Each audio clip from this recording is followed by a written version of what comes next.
Bonjour à tous, Simon Vesperini. Alors attention, celle-ci, je sens que ça va grincer.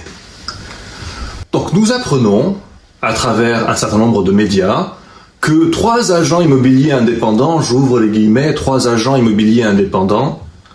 Alors, messieurs les journalistes, si vous allez parler d'un sujet, je vous invite à vous y intéresser, mais ça veut dire quoi? C'est quoi un agent immobilier indépendant déjà, pour commencer? Par opposition à un agent immobilier qui ne serait pas indépendant? Et ça serait quoi ça aussi? J'avais fait une vidéo là-dessus il y a un moment, mais j'aimerais vraiment que si vous adressez un sujet, vous vous intéressiez un tant soit peu à sa définition. Mais passons, sorte de voile pudique sur l'ubérisation des métiers de l'immobilier.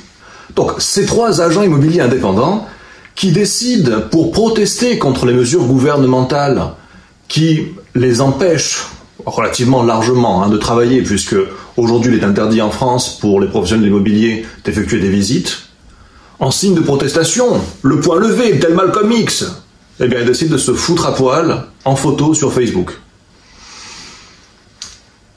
Chaud quand même. Alors, ça se passe dans la région de Toulouse. Il faut bien savoir qu'elles ont la double peine, puisque Toulouse a été impactée par la crise du Covid qui a impacté l'aéronautique, on le comprend bien, le tourisme, les avions, les vols, les voyages. Donc, par rebond, la ville de Toulouse, qui dépend beaucoup économiquement de l'aéronautique, notamment Airbus, principalement, on comprend qu'il y a ce premier impact-là, et puis il y a aussi celui du second confinement qui interdit aux agents immobiliers d'effectuer des visites. Vous me direz, le premier confinement, il n'était pas mieux.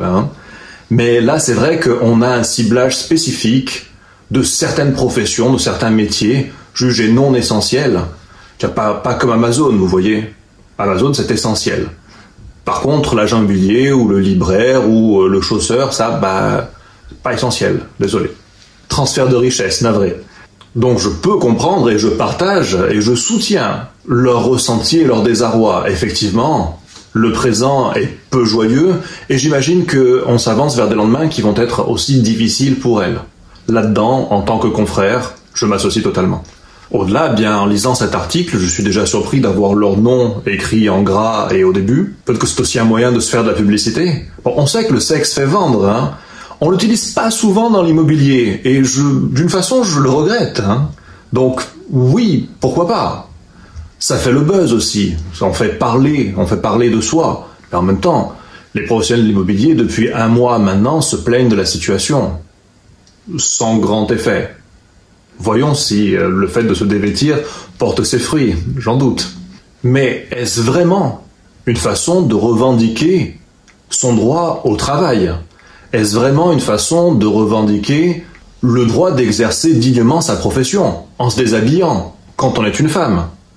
Est-ce que c'est là l'une des victoires du féminisme débridé français?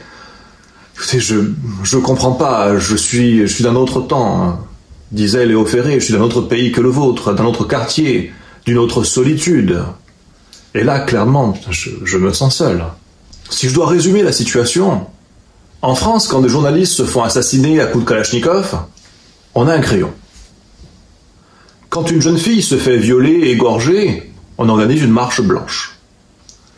Quand des centaines de personnes se font massacrer, torturer dans une salle de concert, on met des bougies.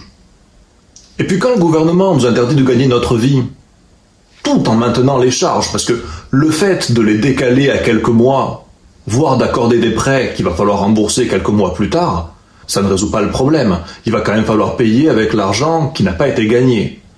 Et quand on va protester contre ça, eh bien, on se fout à poil sur Facebook. Ah, mais vous savez, il est évident qu'avec de telles armes, nos combats citoyens sont voués à l'échec. Et je ne m'étonne pas que nos ennemis gagnent systématiquement et que le pays devienne de plus en plus invivable. Mais bon, on a un système qui a tellement inversé, tellement de valeurs, et que je ne comprends plus depuis un certain temps. Et si mes propos en choquent certains, eh bien, je m'excuse, mettez ça sur mon grand âge, le fait que je vienne d'un autre monde, le monde d'avant, celui qui n'existe plus. Pour terminer, je vous dirais que si ce qui vous intéresse réellement, c'est l'immobilier, pas les conneries, c'est-à-dire savoir vendre, acheter, investir, comme il se doit dans les meilleures conditions pour tirer profit de la crise énorme qui s'annonce, à ce moment-là, il faut me rejoindre dans mes contacts privés et vous le faites en cliquant dans le lien qui est dans la description de la vidéo. Par ailleurs, abonnez-vous à cette chaîne. Si vous ne le faites pas, À la prochaine vidéo pour protester, je vous montrerai mon cul.